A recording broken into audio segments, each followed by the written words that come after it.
All right, we're looking at my favorite unit. It may not be yours, but I really enjoyed these three chapters because of the decorative style of the artwork, not the subject matter, just the style. And we're looking at Byzantine, and it is a problematic area because it was the colony of Greece and it was colonized and then became Byzantine by Emperor Constantine. And it became a big area of land from Rome to Constantinople. And we'll look at that in a minute. And it also spanned more than a millennium. And indeed, there are monks today that still use the Byzantine style of art and practice the religion as they used it at that time. So it may be an artwork of 1,000 years or a millennium, but it's still an artwork that is influencing the world today. So it was created from 4th century to 5th century, and it has three areas known as Early Byzantine, Middle Byzantine, and Late Byzantine.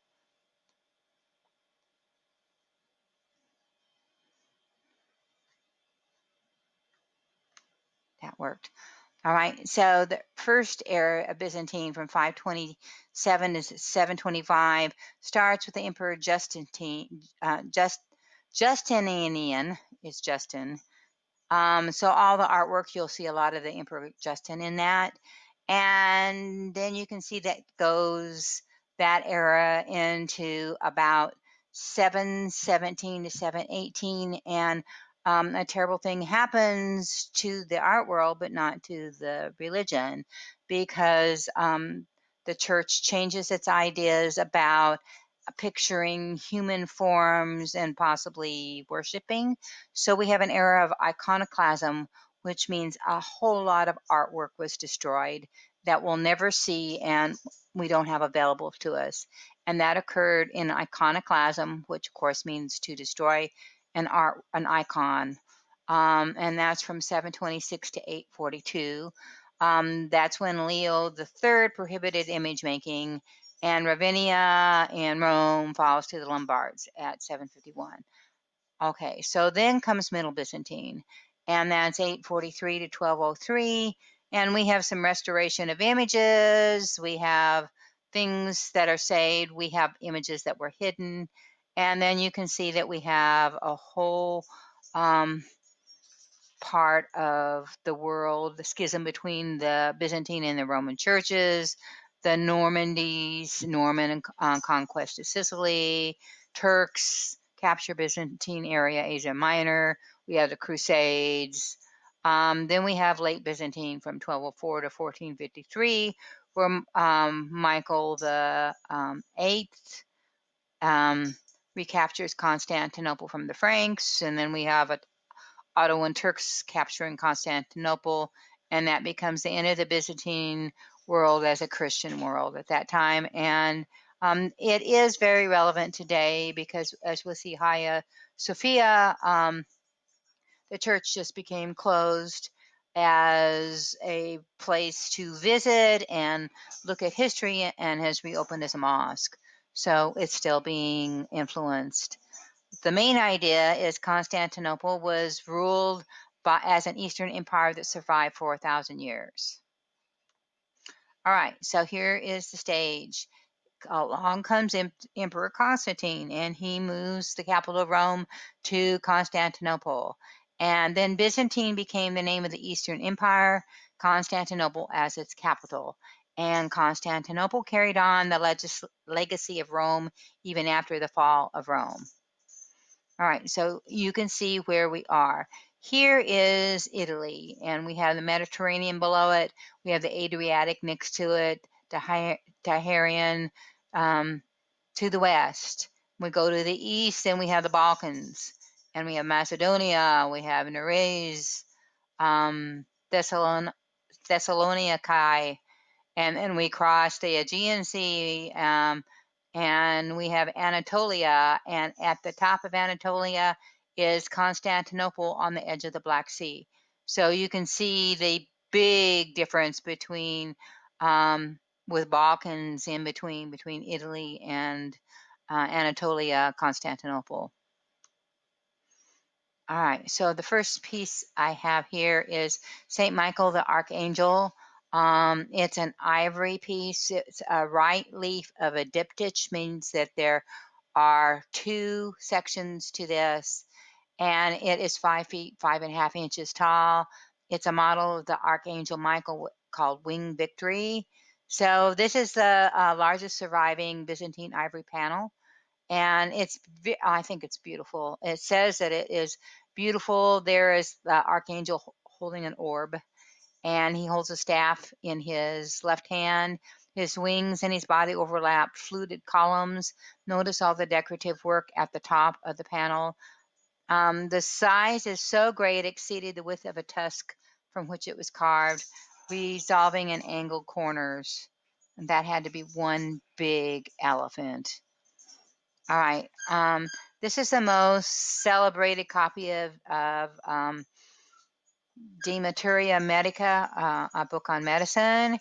It was commissioned for the presentation copy for Julia Anicia, who was the emperor over a part of the year of 972 by the city of Horanity, and the gratitude for her donation to the church to her town. And now the manuscript is missing some of the leaves. And notice how beautifully the decorative color is added to this, even though this is a book of medicine. This is the text of Man, Anicia Julia, between magnanimity and prudence. And the group of physicians, this is a folio 6 verse of the Vienna Dioscorides. All right, it's definitely devoted to medicine again. It contains other works, but the majority were plant pictures. All right, and I mentioned Justinian, and he is one of the new line of Caesars, ruled the Eastern Empire at the time, and there were many battles where Justinian controlled almost all of ancient Rome. All right, so here's one of the works about Justinian. He is a world conqueror here. It is called the Barberini Ivory. It's a nearly complete imperial diptych. So as you see, there looks like there might have been 3 panels, which would have made it a triptych. In the upper section, there's a bust of Christ administering his blessing over everything. Up there, he's flanked by winged victories. And on the left, there's a soldier preparing to give the horseman a statuette of victory bearing a laurel wreath. And at the bottom part of this, the vanquished have come to pay tribute to the conqueror. So overall, the composition is a triumphal scene showing how important, how all-knowing the Emperor Justin is. Okay. Despite a marked resemblance to portraits of Constantine, do you notice the difference? I mean, you've got that big round face. Here would seem to be Justinian in the period, indicating by the style of the piece. The center of the diptych is occupied by the carving high relief. So notice his staff, the spear on the horseman's hand, winged victory, the horse hoofs. Woman is symbolized by the earth, holds the emperor's right foot. So there she is down at the bottom. Life in New Rome. So Constantinople was considered the New Rome. There were many Roman traditions, but Greek was spoken, not Latin. And Justinian set a panel of legal experts to comb through 400 years of Roman law, and that became the Justinian Code, which served as their code for 900 years. There were 5,000 Roman laws considered useful. There was a digest with opinions of Romans' greatest thinkers and institutions, and a textbook for law students. And the novella that came out of all of this was called The New Laws. All right, and now we're going to Constantinople. And here's what I was talking about a minute ago. This is Hagia Sophia. Hagia Sophia. It is a public building programs built by Justinians. There were fortifications there that he rebuilt, including stone wall. He enlarged his palace, the baths, the aqueducts, the law courts, schools, and the capital. So this is the area view of Hagia Sophia. You see that this is really a giant, giant building, very ornate architecture. There it is again. This is Anthemius of Trialus and Isidorus of Miletus, Hagia Sophia. That's what everyone calls. It's short for that. You see that it is really a beautiful piece of architecture. All right, so there's the plan.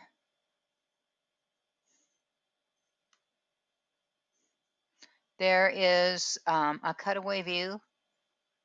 You can see that it's supported by pendentives.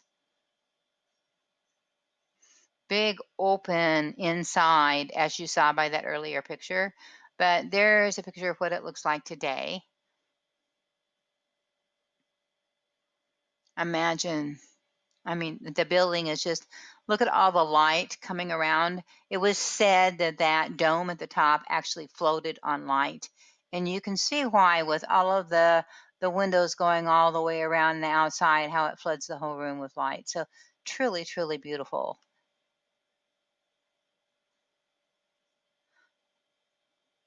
Okay, as you see the Islamic images, and we'll look at Islamic art next time.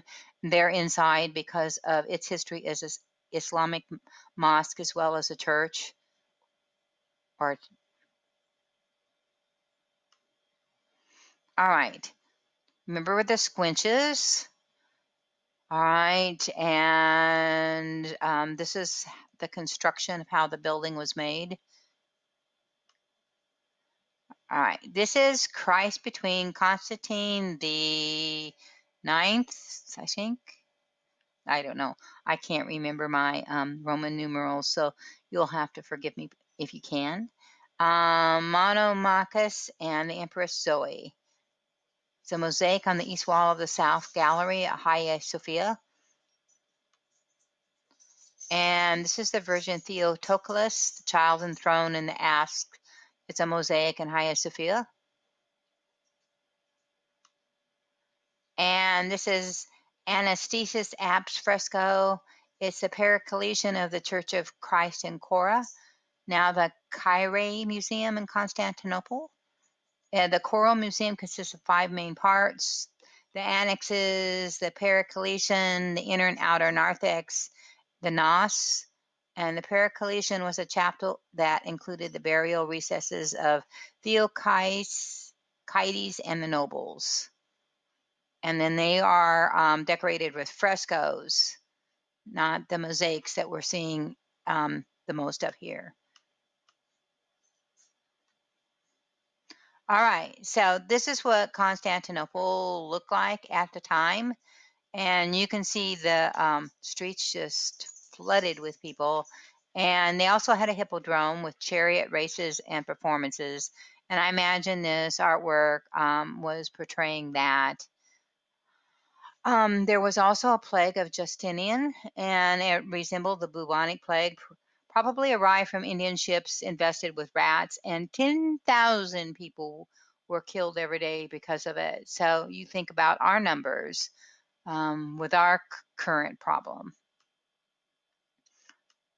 All right, so we're going back over the Balkans to Ravenna in the island of Italy. And this is San Vitale. It's in Ravenna, Italy. We looked at some things from Ravenna with our early Christian art. And this is the Basilica of San Vitale. It's one of the more important surviving examples of early Christian Byzantine architecture. It was begun by Bishop Ecclesias in 526. dedicated to the martyr Vitalis, the patron saint of Ravenna. At the time, it was the capital of Western Roman Empire. As you can see, it's an octagonal structure or an octagon made of marble capped by terracotta or clay. So marble and then clay at the top. The mosaics influence similar work we see in Constantinople. All right, now here is the plan. You can see stairs to the gallery. Here's the narthex. There is the dome on top. Here's the ambulatory or aisles around the outside. Here's the sanctuary. So there is what that looks like from the side. And there is the actual view. Isn't that breathtaking? I mean, maybe you're going to see so many of these that you start to say, uh-huh. But if you've ever been in, if you've traveled, that's one thing, and I envy you if you have. But if you've ever been into an ancient church, and we've gone to the one in New Mexico, out of Santa Fe, and that church is several hundred years old, and they're large, and they're full of stained glass windows, and they're majestic, and this blows that away. So I can't imagine being in this. That um, it just, no matter what you believe, it's an incredible building. Here's the choir apse there. So this has one of the more famous images of political authority of the Middle Ages. And there's Justinian in his court in the middle of the sanctuary of San Vitale in Italy.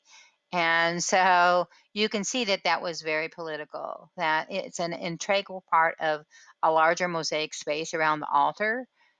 So you're thinking about, here's the church and it's supposed to be about religion, and you see at the top there's Christ, so there's some of the religious aspects, but here in the middle of it is a political statement with Justinian in the middle of the church as Christian emperor.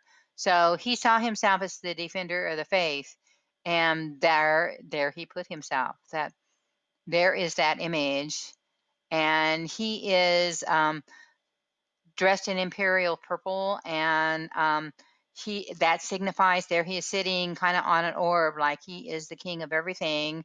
Um, he's signifying his universal dominion of the world. The crown of martyrdom to San Vitale, and the same gesture is seen as offering the crown to see there is the crown to Justinian in the mosaic below. All right, so this is next. This is the throne of Maximus. It was made for the Archbishop Maximus of Ravenna. It's generally agreed that this throne was carved in the Greek east of the Byzantine Empire. And you see the very decorative part of it compared to the other things that we've looked at. It has that decorative look that you come to see in Byzantine art. And so there's not a whole lot of question there. The style of the throne is early Christian, the first golden age of Byzantine art. It is carved ivory panels with the frames of winding vines and grapevines. Can you imagine having the skills to do that? It's just really incredible. The throne itself is a high semicircular back and may have had a jeweled cross at some time. Hold the gospel book for that time. The ivory carvings there are relief. It's not really a low relief. It's fairly high relief, almost looks three-dimensional. It shows the scenes of the story of Joseph from the book of Genesis. On the front of the throne, there are 4 evangelists around John the Baptist, and who is holding a medallion with the Lamb of God. And above it is Maximin's name. All right. There's another one of Justinian, Bishop Maximus, and attendants on the mosaic north wall of the apse San Vitale in Ravenna. These mosaics feature people who appear not flat but pretty solid in nature. Major theme is the mosaic program as the authority of the emperor in Christian plan of history. Justinian is posed frontally in the center. He is haloed and wears a crown. So he is shown as being the spiritual leader as well as the political leader of the world.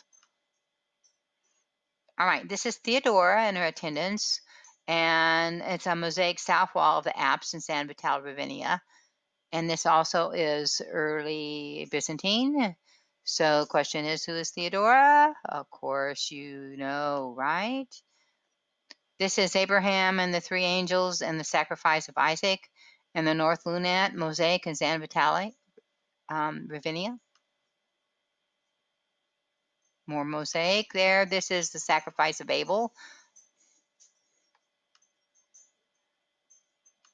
All right, this is Saint Apollinaire in Ravenna, Italy.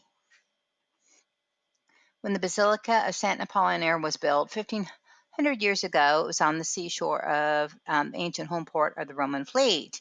This imposing structure was eradicated at the beginning of the 6th century by the order of Bishop Ursinius, and St. Apollinaire has been described as the most impressive basilica of the early Christian period.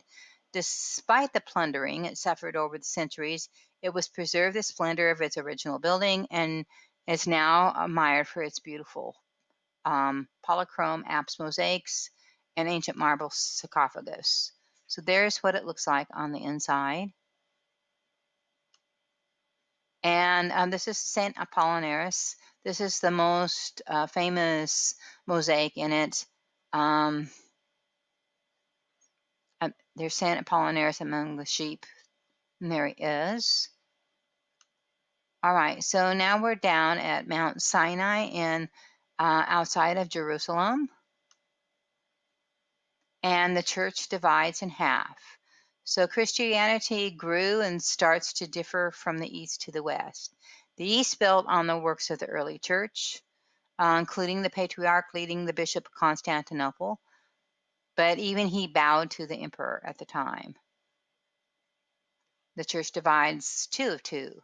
First controversy. In the East, Emperor Leo III banned the use of icons. I mentioned iconoclasm. So all religious icons and images to aid in devotion.